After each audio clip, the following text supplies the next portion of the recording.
Welcome to the Geriatric Millennials. This is Jayme. And this is Beth. And we are two oldish but youngish ladies. Yeah, very. Just hanging out and talking, getting a life update. It also, I just have to say, we are recording later than we normally do. And so we have both had very long days. And we are pushing the limits on a weeknight, recording way past bedtime. I should have sprayed some setting spray on my makeup today. I didn't do it. Yeah, it's okay though. You look beautiful as always. Thank you. Yeah, I'm excited to hear about what's going on with you. I mean, I know what's going on with you a little bit. Well, did you know that I got my boobs squished? I did not know you got your boobs squished. Also known as a mammogram. Oh, that's very mature of you. I know. I think I'm supposed to do it every year, but I didn't do it for a couple. Mm-hmm. But I did it. Yeah. I did it. Yeah. How did it go? It was fine. It's very uncomfortable. Yes. It's awkward. And this may be TMI for you and every single person listening, but I'm going to say it. It's awkward for a variety of reasons. One of which is that I'm pretty significantly lopsided. Mm-hmm. And so it was really funny to me because, okay, so have you had I've one? had several. Okay. Yes. Okay. Yeah.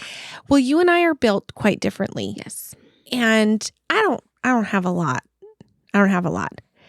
But one has a little bit more than the other. And it was really funny because so you go for different angles, right? You go from the straight on and then you have to go to the side and they position you and angle you and everything.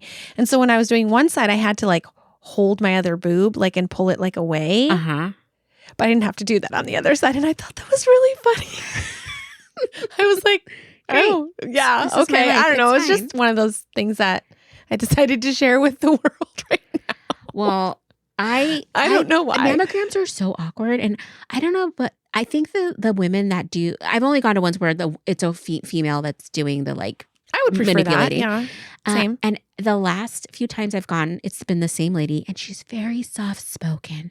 She talks in tones of very calming, and it's already at a place because I go to this mammogram place that is more like it's not a spa, but it low lighting and just kind of calm and and I understand because a lot of women are going in there for things that are really hard. Yeah. And so the imaging is they just do a really good job of making you feel comfortable.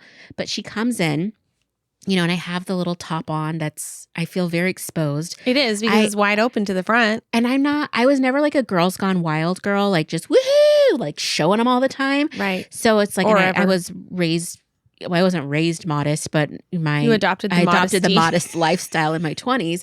And the lady's so I'm just oh my gosh. And then all of a sudden she's just she's doing this with her hands. And she's warming her fingers up to hoist my breast. Because I have a breast that you have to hoist it up to the machine. And she's I'm just gonna readjust you and flatten you. And I was this is the most awkward thing ever. Yeah. And I guess thank you for warming up your hands, but also I'm going to need you to stop whispering in my ear while you're manipulating my breast. It's so funny. In the machine. It's so interesting because there's no hoisting in mine. Mine is she's trying to pull it. So it's there's enough. You know what I mean? To make sure there's something to squish. Yeah. She's trying to get this whole she's gone up into your armpit at this point. Yeah, absolutely. It's pretty funny. But apparently I have extremely dense breasts. Okay. That's fun. No, it's Does not. Does that mean you have to get an ultrasound?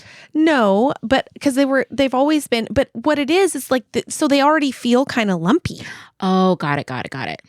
So I guess it's common-ish or normal or whatever. And they're fine. So fortunately, I've already gotten my results and everything looks normal. So I'm really, really thankful and grateful for that. Nice. But it does say that Peace it's I have very extremely dense breast tissue. I don't always love the way the medical world talks about bodies.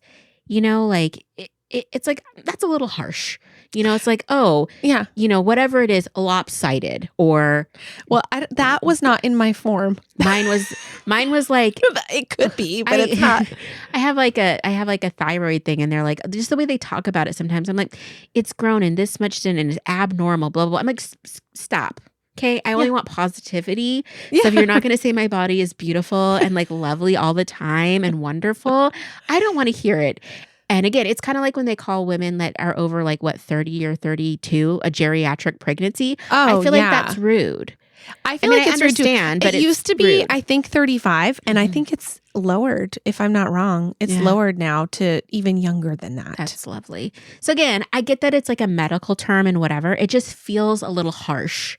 Like we are called the geriatric millennials. That's fine. But it is fine because we're still... But I feel if you're getting pregnant, you're great. You're young and fun still. Like, even if you're 15 pregnant, you're young and fun still. You don't need to be calling us out. Can you imagine being 50 and pregnant? No, it sounds Do you know horrible. anyone? I've only heard of like celebrities and stuff, but I mean, we have a mutual friend that's like our age that's going to be having a baby. And I always think, oh my gosh, like congratulations, but that sounds horrific.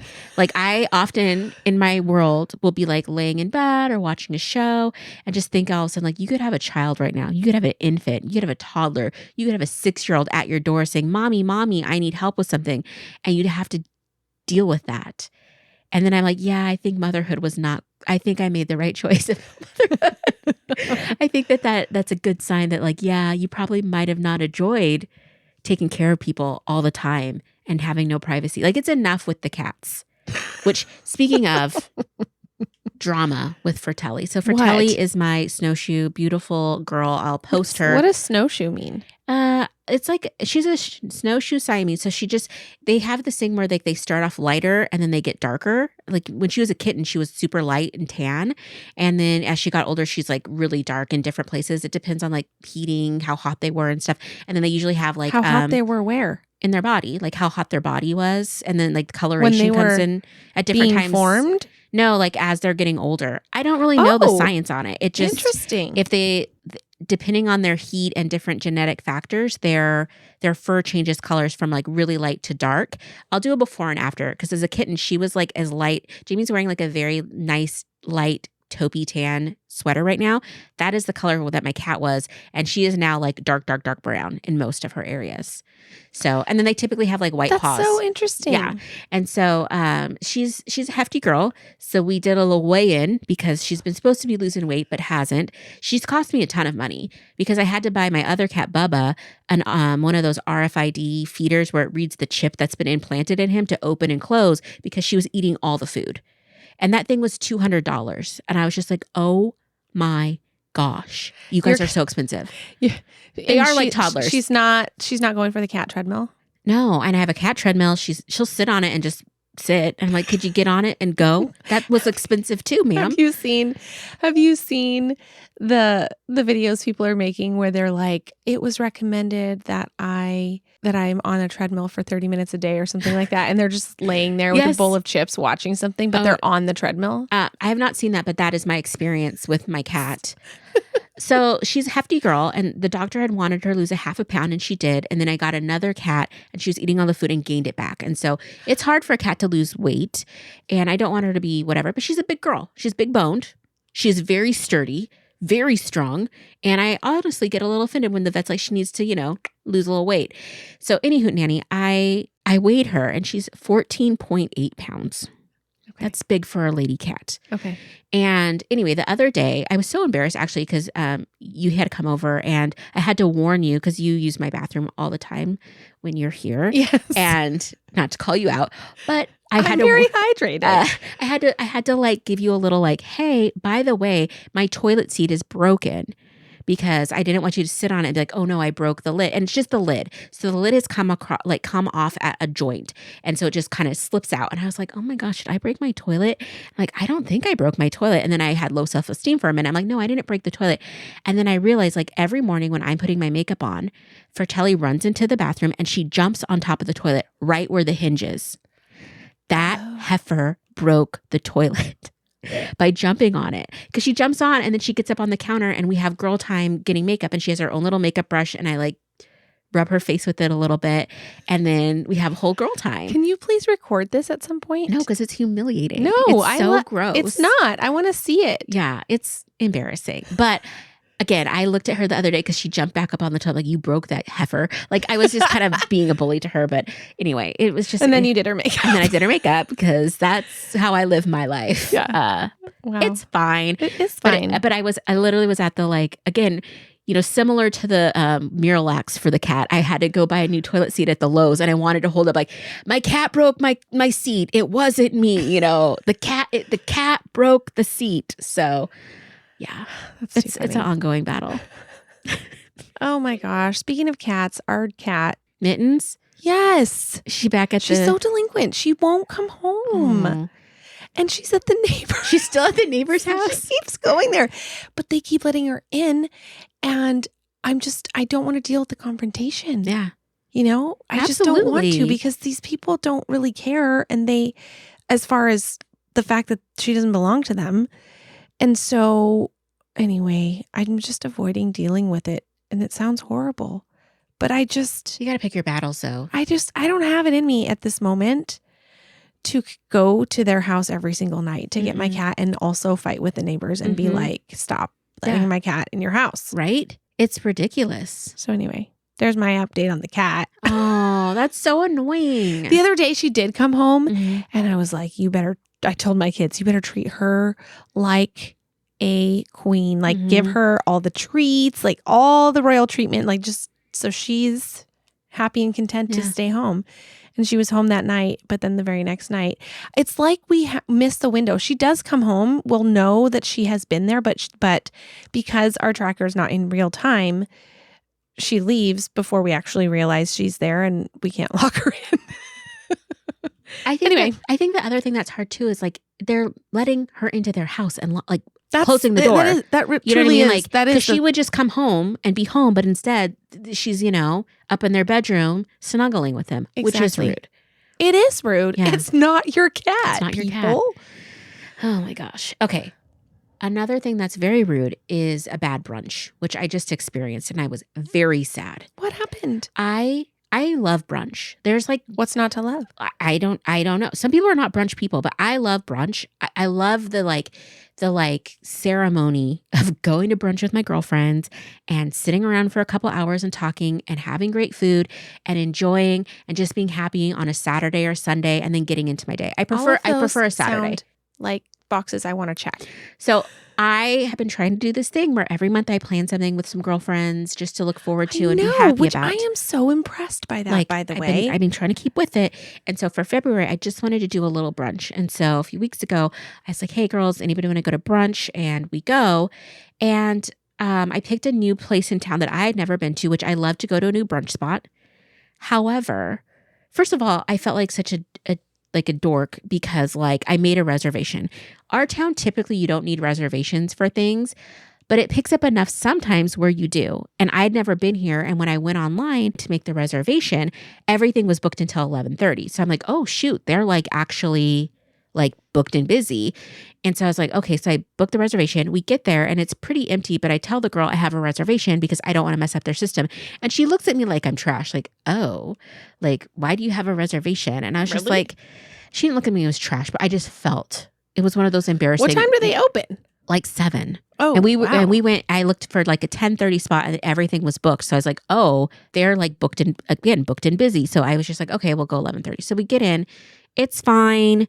Nobody's in there but us, really. There's 6 other tables. I'm like, awesome. So we get seated, which was kind of annoying because they seated us right behind someone else and it was hard to get in. I'm like, oh, this is already annoying me. And I was trying not to be a Karen about it, but I was having a moment because I was PMSing too. So it was just it was the perfect storm to be a brat.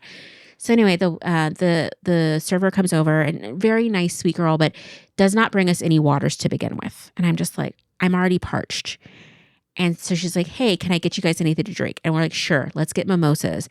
They on the menu, they had a super mimosa, which was a giant mimosa with and I was like, how much booze to orange juice is this? She's like, it's mainly booze. I'm like, okay.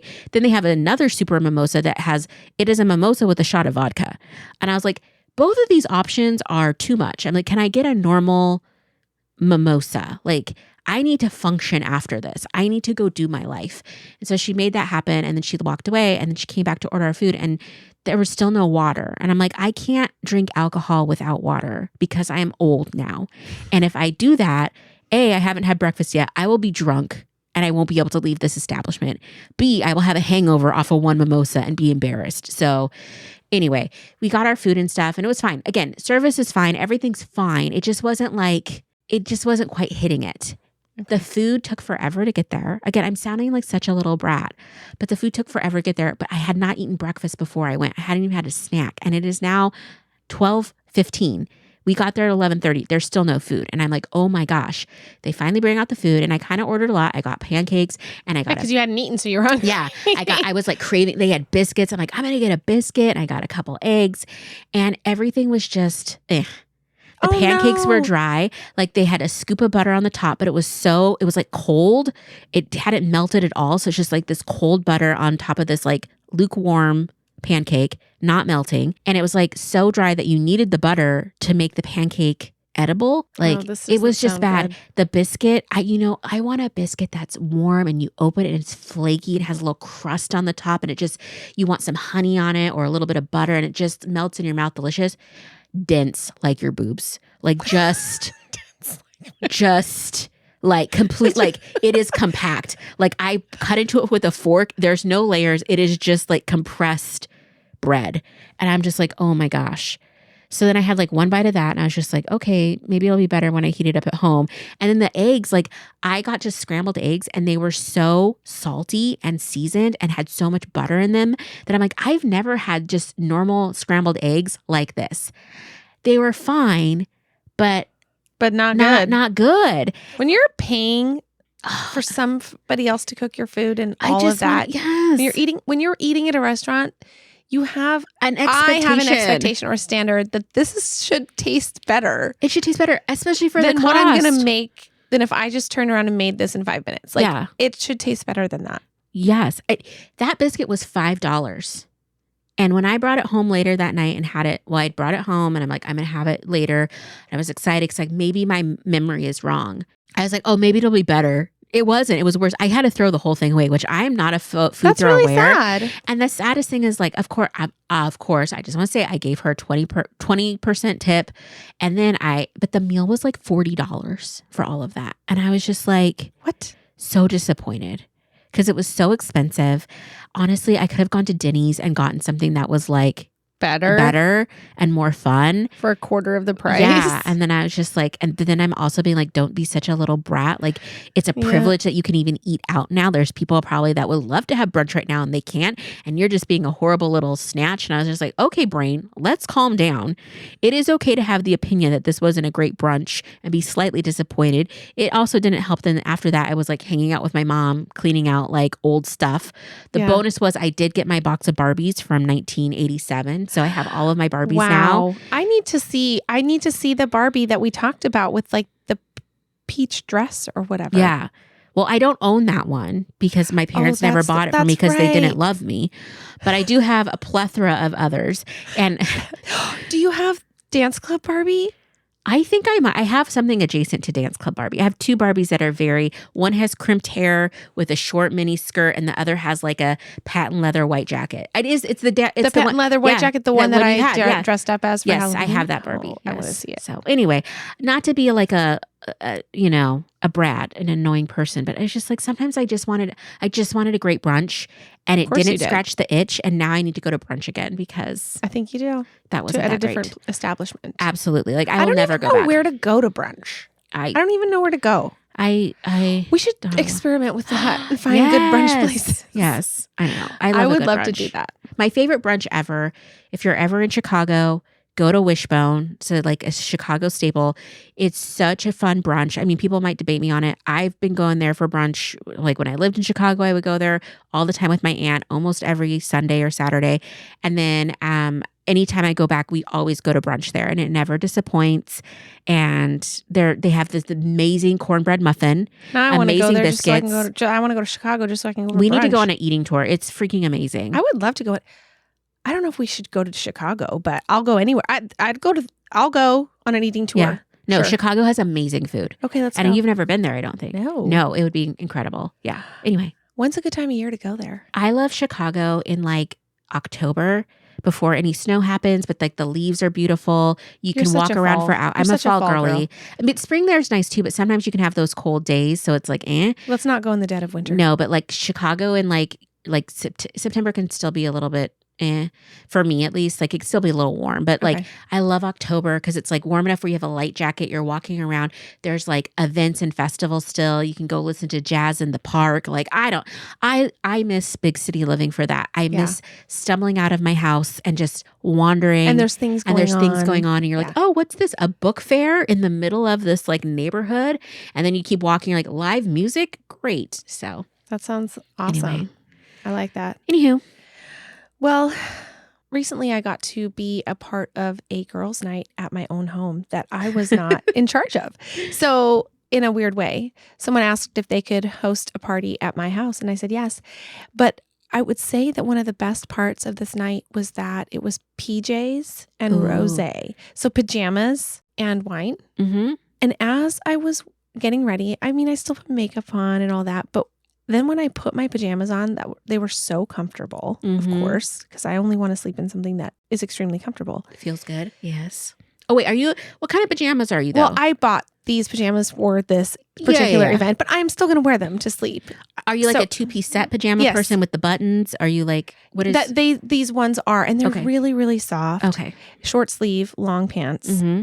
And I just felt so incredibly comfortable in those clothing articles that I thought every girl's event, I want to feel this. I want to feel this comfortable in life. I think I just want to wear pajamas in life.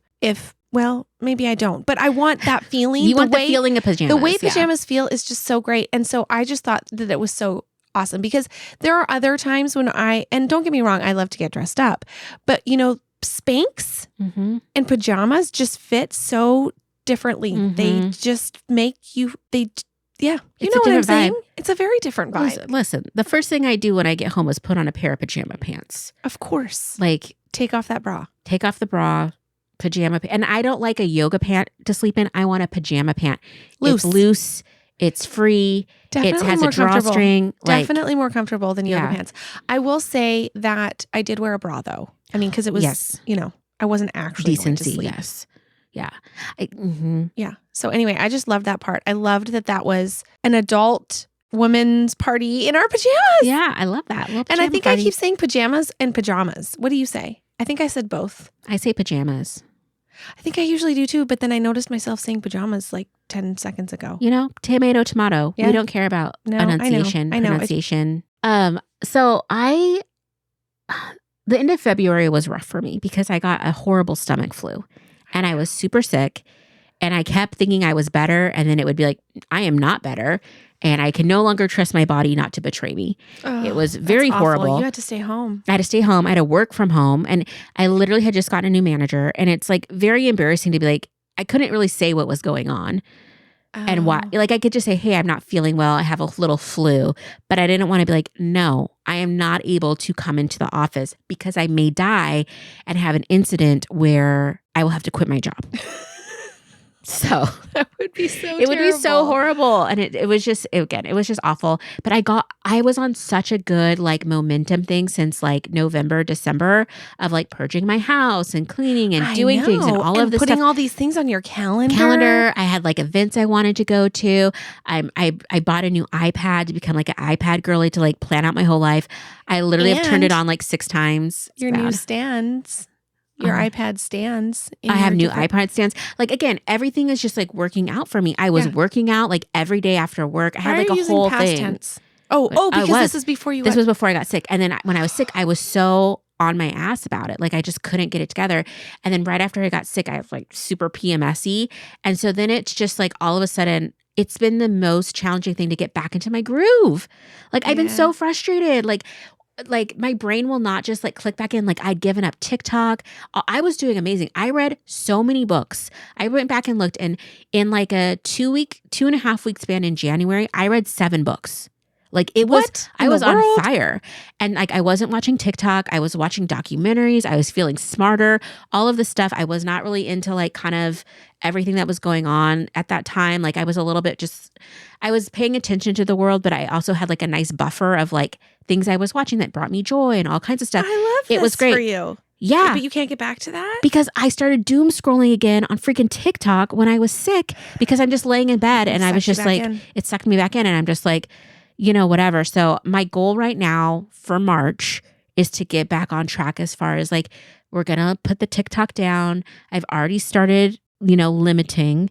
We're going to get back into, I've already started working out and stuff, but I'm just trying to get back to where I was. It is hard when you get a setback because it's like you have to muster the energy to like do what is good for you, what you actually want to do, but you're not feeling it's like energy kind of begets energy. It's like, and so when you're in it, it's great. Easier, but the falling off and then trying to get back on for some reason is horrible. It can feel really hard. Well, especially if you're still trying to recover too. Yeah. Like even though you may feel a lot better, your body was still probably recovering. Yeah.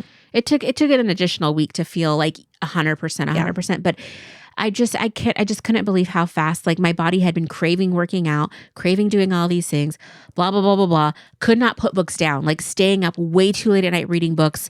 I bought like the sequels to a couple books I had read and they're just sitting now. And I'm okay, I'll get back into it. It's just like, it's spring. We're coming back in. Our buds are starting to blossom, Yeah. I'm not ever going to be a summer girl like my friend Jayme, but I am definitely like headed towards I'm so something ready new. For all of the spring. Like mostly I'm ready for all of the winter to be over. Yeah. We're so almost there. We usually have a pretty windy season here in the spring, and it's been kind of windy and gross, which, obviously makes things feel colder, and we have lots of tumbleweeds here, which every once in a while we have like a tumble apocalypse where there was a year, if you're not from our area in Eastern Washington, there was a year where people were literally trapped on the highway because there were so many tumbleweeds that it trapped them in. Yes. So that's what we deal with sometimes here. Okay. But it's spring, so that's good. It is. I'm here for it. I'm here for it. Totally ready for the next season. The season that's bringing more warmth and sunshine. Absolutely. Into our world. Nice. Well, I love catching up with you. Me too. I'm glad that I got to hear about your boobs. Until next year.